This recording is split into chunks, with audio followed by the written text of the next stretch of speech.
Hoje, no Encontro com o Autor, eu vou conversar com pós-doutor em Direito do Estado pela Universidade de Barcelona e professor de mestrado e doutorado da PUC do Paraná, James Marins. Ele está aqui para falar sobre seu livro, Direito Processual Tributário Brasileiro, Administrativo e Judicial. Olá, James, bem-vindo ao Iluminuras. Muito obrigado. James, essa é a 5ª edição da sua obra. O que ela traz de novidade? O processo tributário brasileiro tem passado por transformações bastante importantes, tanto no campo judicial quanto no campo administrativo. No campo judicial é de se destacar que as modificações que se fazem no Código de Processo Civil repercutem diretamente na lei tributária. E no campo administrativo, com as novas modificações e o novo regime jurídico do Conselho de Contribuintes, que foi convertido em Conselho Administrativo de Recursos Fiscais aqui em Brasília. Agora, James, os contribuintes parece que não estão tão bem informados com relação aos tributos que pagam e a forma de fiscalização. Esse é um dos motivos pelo qual há tanto problema judicial envolvendo essa questão? É verdade, Carolina. Eu tenho procurado examinar quais são as causas do alto grau de litigiosidade no Brasil.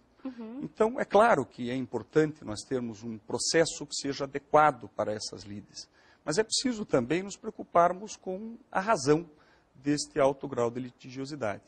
Então, o que nós temos percebido é que, quanto menos o contribuinte está informado a respeito de qual é o caráter das suas relações com o Estado, maior será a chance de que ele cometa erros ou de que ele não se assimile às regras da Receita Federal. É preciso melhorar muito a informação que o contribuinte tem a respeito dos tributos e é preciso melhorar-se extraordinariamente a qualidade da relação entre Estado e contribuinte no nosso país, que infelizmente é péssima.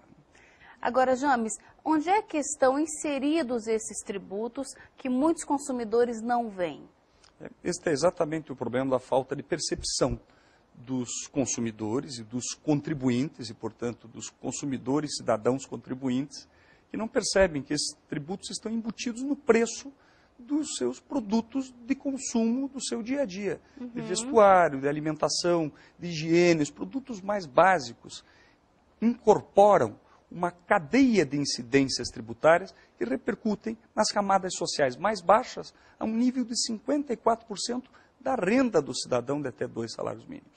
Então, quando ele compra um alimento, um remédio, um vestuário, um produto de limpeza, ele está sofrendo uma alta carga tributária, mas ele não se sente contribuinte. Diferente do que acontece, por exemplo, a gente falou aqui dos Estados Unidos, vamos falar agora do Canadá, não é? No Canadá, absolutamente tudo que você compra, não é? No ato da compra, você já paga 15% a mais de tributo. Agora, isso não acontece em caso de remédio e alimento. Aí você não tem. Então, se no Brasil esse sistema vigorasse, ia ser melhor para o Estado e também para o cidadão? Esse é um tema de política fiscal bastante complexo. E você falou de 2 coisas muito importantes. Primeiro, a questão de você ter o destaque no momento em que você compra o produto, de modo que você possa enxergar. Você já sabe que você está pagando aquele imposto. É que o nosso sistema é muito complexo. Não se encontrou ainda uma fórmula, embora a Constituição obrigue a que os consumidores sejam esclarecidos dos tributos que incidem sobre os produtos. Mas não se chegou a uma fórmula para incorporar a miríade de tributos que incidem na carga de produção, no ciclo de produção e consumo. E o outro campo é esse, ou seja, a desoneração dos produtos essenciais, como remédios e alimentação. Né? Principalmente determinados tipos de remédios e determinados tipos de alimentos. Essa é uma questão de política fiscal que não é discutida como deveria ser no nosso país. Agora, você falou sobre essa questão da carga tributária. A nossa carga é uma das mais altas do mundo?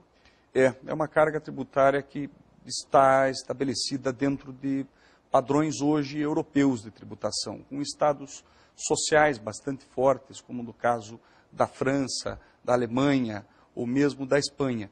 Diferente do caso americano, onde um liberalismo muito forte prega um Estado mínimo e gera um nível tributário muito menor. Então, nos Estados Unidos, nós temos cerca de 24% de carga tributária.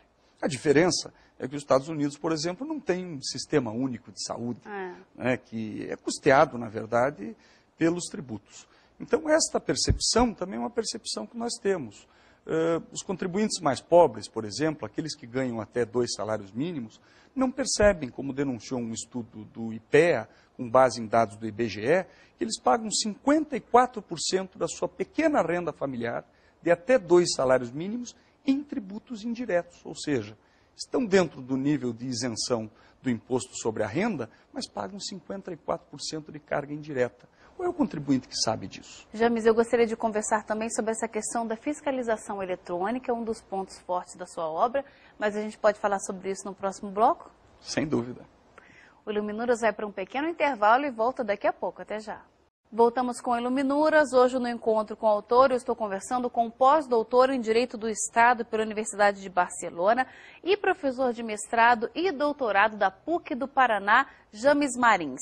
Ele está aqui para falar sobre seu livro Direito Processual Tributário Brasileiro, Administrativo e Judicial, obra que já está na sua 5ª edição.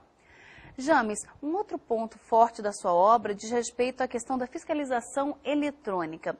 A Receita Federal, ela tem um controle total das movimentações financeiras e patrimoniais dos contribuintes? Carolina, a tendência é que a Receita tenha um controle total. Ou seja, os sistemas eletrônicos da Receita estão sendo preparados para que em poucos anos nós tenhamos um controle total dessas operações. Existe um projeto da Receita que deve ser concluído em 2012, no qual todas as operações realizadas no mercado de consumo brasileiro sejam feitas através de nota fiscal eletrônica, por exemplo.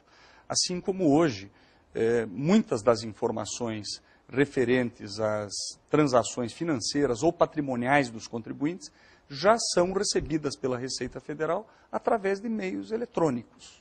James, então, nós somos vigiados e nem imaginamos que estamos sendo. Por exemplo, uma pessoa que quer vender um imóvel e comprar um outro imóvel com dinheiro da venda do primeiro, por exemplo. A gente imagina que ele vai fazer essa declaração no momento oportuno, na hora de declarar seu imposto de renda.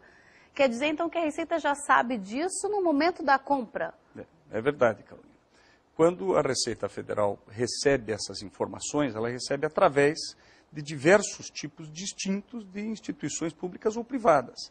Desde cartórios de registro de imóveis, que são obrigados a prestar as informações das transações imobiliárias que ali são registradas, como das imobiliárias, através de um sistema chamado de MOB, que obriga as imobiliárias a fornecerem relatórios eletrônicos para o fisco.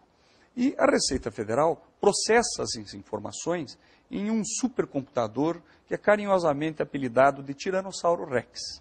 E esse Tiranossauro Rex tem um programa denominado ARPIA. E este programa é um programa de inteligência artificial desenvolvido pelo ITA e pela Unicamp. E ali ele cruza as informações. Então, se por acaso alguém comprar um imóvel que não esteja de acordo com o seu poder aquisitivo, muito provavelmente este supercomputador da Receita Federal vai cruzar essas informações e vai acender uma luz vermelha na declaração de imposto de renda deste contribuinte. O controle hoje já é bastante grande e tende a aumentar bastante.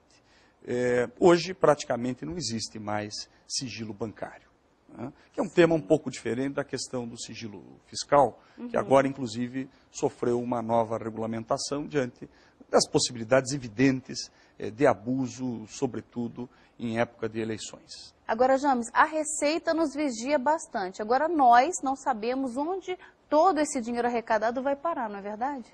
É verdade. Isso nos remete ao seguinte problema. Hoje, o nosso sistema ele é puramente arrecadatório. Eu costumo dizer aos meus alunos, no mestrado e doutorado da PUC Paraná, que nós não temos hoje um direito tributário, nós temos um direito arrecadatório, que perdeu a sua relação com os propósitos da própria arrecadação. Não existe aquilo que se chama na Europa de programa justo de gastos públicos, ou se existe pelo menos o link, a relação entre a arrecadação e a aplicação não está clara.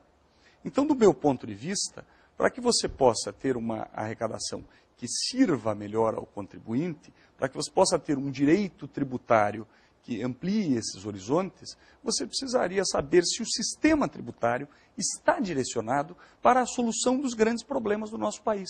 Então, vou te dar 2 exemplos. O problema da fome no nosso país, o problema da miséria, que ainda é muito grande, e o problema ambiental. Quer dizer, onde estão as normas tributárias que têm esta finalidade socioambiental? Este é um tema que nós discutimos muito na PUC Paraná.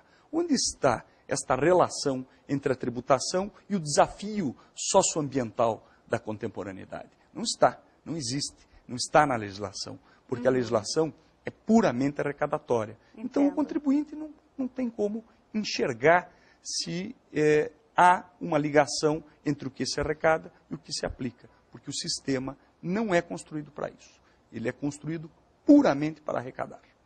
Você acha que poderia haver uma revisão com relação aos impostos cobrados e também